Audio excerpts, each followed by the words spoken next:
कहते हैं एक गलती को छुपाने के चक्कर में गलती पर गलतियां होती जाती हैं।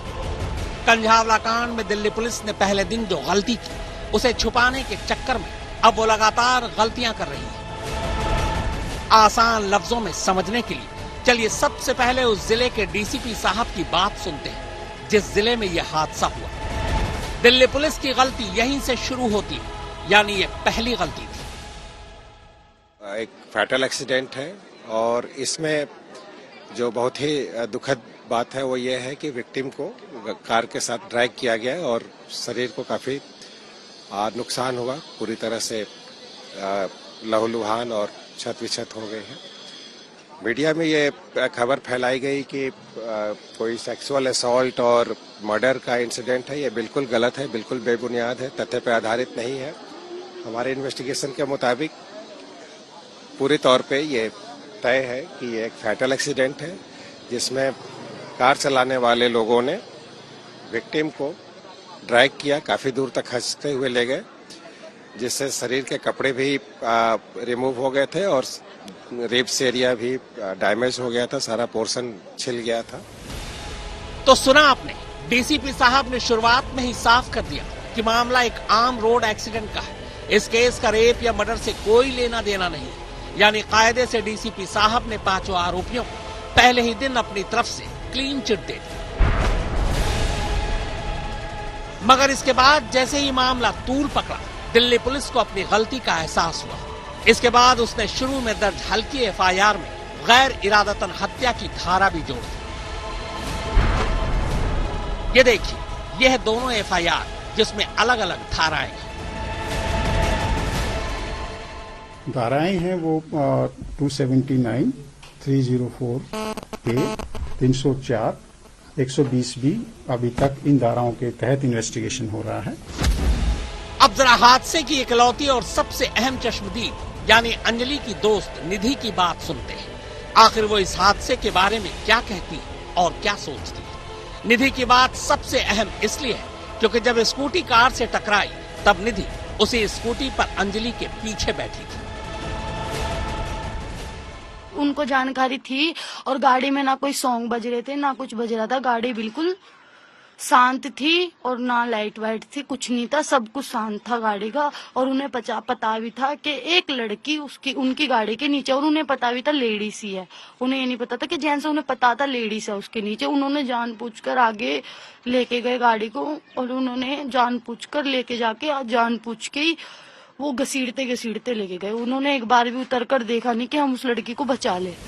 तो सुना आपने, निधि हादसे के बारे में अब तक की सबसे चौंकाने वाली बात कह रही है। ठीक से न समझ पाए तो एक बार फिर से सुनिए निधि हादसे के बारे में क्या कह रही है। उनको जानकारी थी और गाड़ी में ना कोई सॉन्ग बज रहे थे ना कुछ बज रहा था। गाड़ी बिल्कुल शांत थी और ना लाइट वाइट थी, कुछ नहीं था, सब कुछ शांत था गाड़ी का। और उन्हें पता भी था कि एक लड़की उनकी गाड़ी के नीचे, और उन्हें पता भी था लेडीज ही है।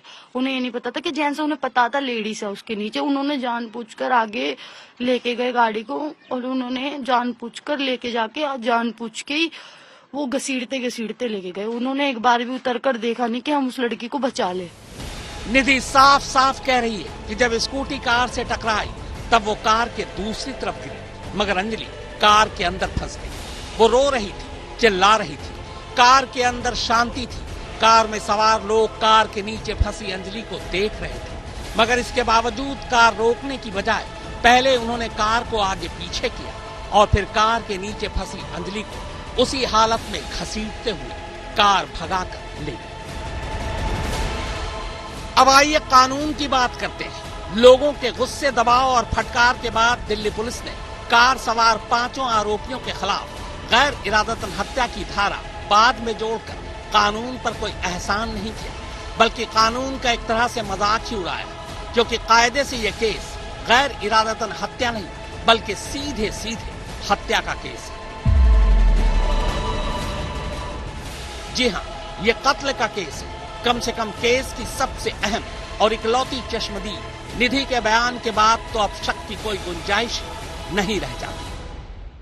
सब सोची सबनी साजिश है।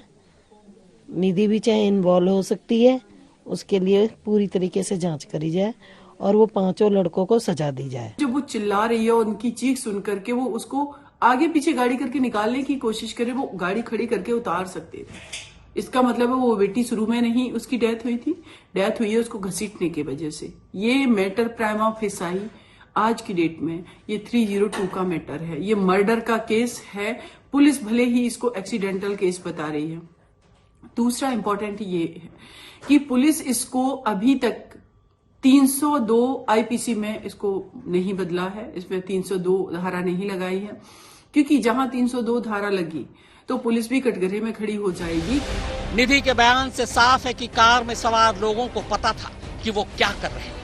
बेशक कत्ल सोची समझी साजिश का नतीजा नहीं था, ये कत्ल पहले से भी प्लान नहीं हुआ, ये कत्ल अचानक हुआ। पर है कत्ल का मामला वो इसलिए कि कार सवार लोगों को जब एहसास हुआ कि उन्होंने स्कूटी को टक्कर मार दी, उनकी कार में एक लड़की फंस गई है, तो पांचों डर गए। उन्हें पता था कि लड़की जिंदा बच गई और बयान दे दिया तो पांचों पकड़े जाएंगे। लिहाजा पहले से ही नशे में कार चला रहा कार का ड्राइवर दीपक जिंदा अंजलि को कार से घसीटते हुए करीब 12 किलोमीटर तक भगाता है। फिर 12 किलोमीटर बाद कार में फंसी अंजलि की लाश बाहर निकालकर पांचों मौके से भाग जाते हैं। यानी यहाँ इंटेंशन या मकसद अंजलि की जान लेना ही था। इसीलिए कायदे से ये केस सीधे सीधे आईपीसी की धारा 302 यानी कत्ल का केस है। ऐसा नहीं है कि एक बार एफआईआर दर्ज होने के बाद उसमें धाराओं को बदला या नई धाराएं नहीं जोड़ी जा सकती। केस की जांच जैसे जैसे आगे बढ़ती जाती है और जैसे जैसे नए सबूत या गवाह मिलते जाते हैं, उसी हिसाब से पुलिस धाराओं को बदल सकती है। अब अगर इस केस में निधि दिल्ली पुलिस की इकलौती चश्मदीद और सबसे अहम गवाह है, तो फिर उसकी इस गवाही के बाद दिल्ली पुलिस को फौरन अंजलि केस को हत्या का केस मानते हुए उसी हिसाब से कत्ल की नई धारा एफआईआर में जोड़नी चाहिए। और अगर दिल्ली पुलिस ऐसा नहीं करती है तो फिर मान लीजिए कि वो निधि के बयान को भरोसे लायक मानती ही नहीं। इस बीच अंजलि की पोस्टमार्टम रिपोर्ट भी आ चुकी है। पोस्टमार्टम रिपोर्ट के मुताबिक अंजलि की लाश 1 जनवरी की सुबह 4:40 पर गुलाब सिंह रोड कंझावला में अर्धनग्न हालत में मिली थी। अंजलि की लाश पुलिस मंगोलपुरी के SGSH अस्पताल ले गई, जहां सुबह 7 बजे डॉक्टरों ने उसे मुर्दा करार दिया। पोस्टमार्टम रिपोर्ट में कहा गया है कि अंजलि के दोनों पैर घुटने से मुड़े हुए थे। उसके पैर, चेहरे और यहां तक की आंखों में भी कीचड़ और मिट्टी भरी थी। यहां तक कि उसके प्राइवेट पार्ट्स में भी कीचड़ और मिट्टी पाई गई। पोस्टमार्टम रिपोर्ट के मुताबिक अंजलि के दिमाग का अंदरूनी हिस्सा गायब था। इसका मतलब यह हुआ कि अंजलि का सिर कार के टायर के नीचे आया होगा, यानी उसका सिर फट चुका था। रिपोर्ट में यह भी है कि अंजलि के चेस्ट के पीछे का हिस्सा पूरी तरह एक्सपोज था, यानी पथरीली सड़क पर घिसटने की वजह से मांस गायब हो गया था। रिपोर्ट के मुताबिक पेट में आधा पचा हुआ खाना था। पोस्टमार्टम रिपोर्ट में कहीं अल्कोहल का जिक्र नहीं है, मगर इसका यह मतलब नहीं हुआ कि अंजलि ने शराब नहीं पी रखी थी।